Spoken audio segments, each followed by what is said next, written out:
BSK platform पर मैं अमन खटकड़ हार्दिक अभिनंदन करता हूँ आप सभी का। आशा करता हूँ आप बहुत अच्छे होंगे और आने वाले एग्ज़ाम की तैयारी आप अच्छे तरीके से कर रहे होंगे।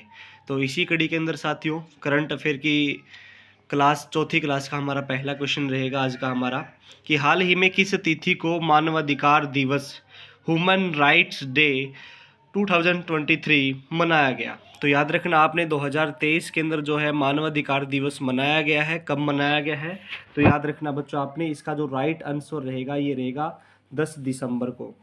10 दिसंबर को जो है मानवाधिकार दिवस मनाया गया है। और कौन सी वर्षगांठ मनाई गई है, ये जो 75वीं वर्षगांठ मनाई गई है। जो मानवाधिकार दिवस की जो वर्षगांठ मनाई गई है साथियों, हाल फिलहाल के अंदर वो 75वीं वर्षगांठ मनाई गई है।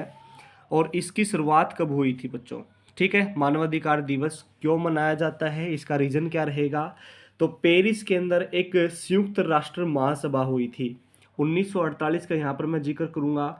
1948 के अंदर पेरिस के अंदर एक संयुक्त राष्ट्र महासभा हुई थी। तो उसके द्वारा जो है सबसे पहली बार मौलिक अधिकार, जो हमारे मौलिक अधिकार है, मानव अधिकार है, उनको सुरक्षित करने का यहाँ पर क्या किया गया था, प्रावधान किया गया था। तो सबसे पहले 10 दिसंबर 1948 के अंदर पेरिस के अंदर जो है संयुक्त राष्ट्र महासभा द्वारा पहली बार जो है मौलिक मानव अधिकारों को जो है संरक्षित करने का प्रावधान यहाँ पर किया गया था। ठीक है जी, आशा करता हूँ आप सभी को समझ में आ गया होगा। अगर थीम पूछी जाए तो अब की बार की जो थीम थी ना, वो क्या थी 2023 के अंदर। तो इसकी जो थीम थी बच्चों वो थी सभी के लिए स्वतंत्रता, समानता और न्याय। सभी के लिए, सभी के लिए, सभी के लिए स्वतंत्रता, समानता और न्याय, इसकी जो है थीम रहेगी 2023 की। कई एग्जाम में पूछा जाता है बच्चों थीम, तो थीम आपके लिए वेरी इंपॉर्टेंट रहेगी, तो याद कर लेना आपने। ठीक है जी, चलते हैं नेक्स्ट क्वेश्चन की ओर। देखिएगा नेक्स्ट क्वेश्चन हमारा क्या रहेगा। हाल ही में भारत सरकार के सांस्कृतिक मंत्रालय द्वारा किस प्रोजेक्ट को शुरू किया गया है। तो किस प्रोजेक्ट को शुरू किया गया है बच्चों, तो याद रखना आपने, मेरा गांव मेरी धरोहर।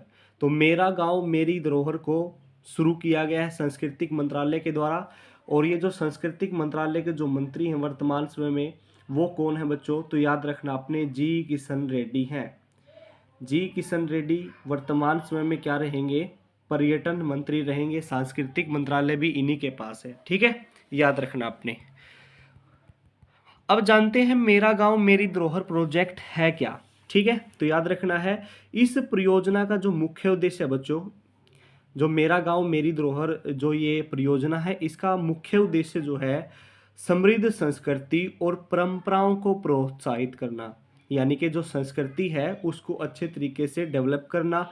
जो ग्रामीण जो समुदाय हैं उनके अंदर जो आर्थिक विकास है उसको मजबूती देना। ठीक है, इसका मुख्य उद्देश्य रहेगा। क्या रहेगा बच्चों, सबसे पहला उद्देश्य जो हमारी संस्कृति है, जो हमारी परंपराएं हैं, उनको प्रोत्साहित करना है। और जो दूसरा उद्देश्य रहेगा वो क्या रहेगा, जो ग्रामीण समुदाय हैं उनकी आर्थिक स्थिति को मजबूत करना मेरा गांव मेरी धरोहर का मुख्य उद्देश्य रहने वाला है। ठीक है जी, याद रखना आपने। चलते हैं नेक्स्ट क्वेश्चन की ओर। देखिएगा नेक्स्ट क्वेश्चन हमारा क्या रहेगा। हाल ही में किस राज्य सरकार द्वारा सीएम फेलोशिप कार्यक्रम शुरू किया गया है। ठीक है, तो किस राज्य सरकार के द्वारा सीएम फेलोशिप कार्यक्रम शुरू किया गया है, तो याद रखना आपने, इसका जो राइट आंसर रहेगा ये रहेगा उत्तर प्रदेश सरकार के द्वारा। ठीक है, उत्तर प्रदेश के मुख्यमंत्री योगी आदित्यनाथ के द्वारा जो है सीएम फेलोशिप कार्यक्रम को शुरू किया गया है।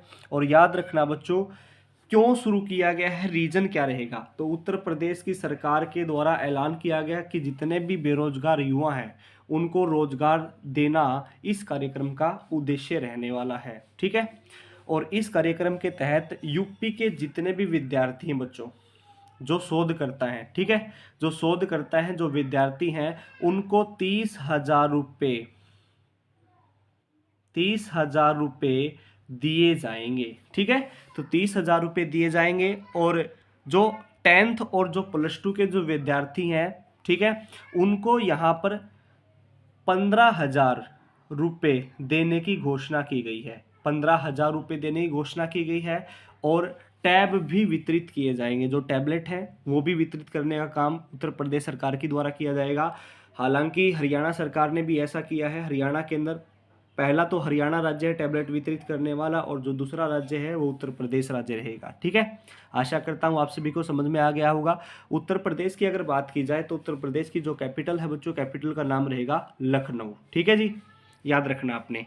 उसके बाद चलते हैं नेक्स्ट क्वेश्चन की ओर। देखिएगा नेक्स्ट क्वेश्चन हमारा क्या रहेगा। देखो जी, हाल ही में भारतीय मूल के किसको बीबीसी का नया अध्यक्ष नियुक्त किया गया है। तो भारतीय मूल में किसको जो है बीबीसी का नया अध्यक्ष नियुक्त किया गया, तो समीर शाह को। किसको बच्चों, समीर शाह को जो है नियुक्त किया गया है। ठीक है, याद रखना है।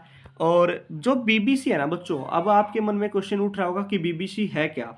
ठीक है, तो बीबीसी बच्चों ब्रिटिश ब्रॉडकास्टिंग कॉरपोरेशन है। ठीक है, आप देखते होगे कई बार लाइव प्रसारण भी चलता है बीबीसी का। ठीक है, तो इसका जो सबसे पहले जो लाइव प्रसारण चला था ये 1940 के अंदर चला था बच्चों।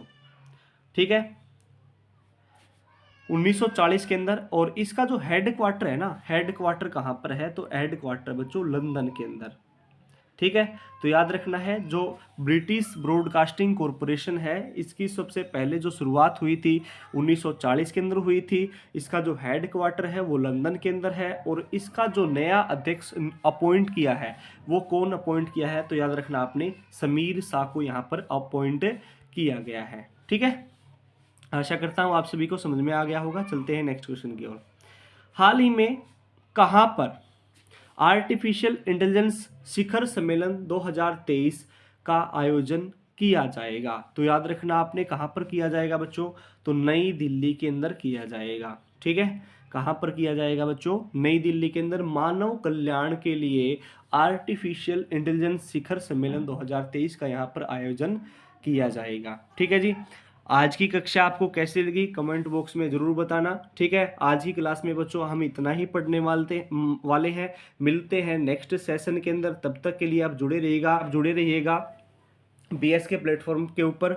जय हिंद, वंदे मातरम, इंकलाब जिंदाबाद।